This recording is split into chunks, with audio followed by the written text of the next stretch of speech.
Welcome to Kaleem automobile. Mahindra की XUV 500 car, जो ये कार हमारे वर्कशॉप में किस कंडीशन में आई थी और अभी ये कार रेडी होकर डिलीवर के लिए खड़ी है। अभी ये गाड़ी हमारे पास किस कंडीशन में आई है, डोर का क्या कंडीशन है ये देख सकते हैं आप। देखिए इन साइड का डोर किस कंडीशन से रस्टिंग हुआ है, आपको मैं दिखा रहा हूँ।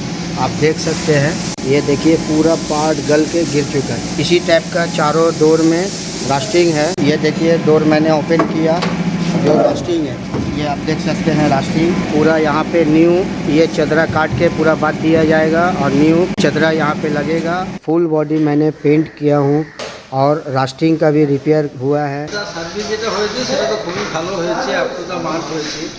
যা যা কাজ দেওয়া হয়েছিল ভালো করে করেছি, টেস্টিং ওপরে হয়েছে এবং কিছু কিছু এক্সারসাইজের কথা বলেছিলাম, সেগুলো খুব ভালো লাগেছে এবং কাজ কিন্তু খুব ভালো, পারফেক্ট এবং অন টাইম ডেলিভারি হয়েছে।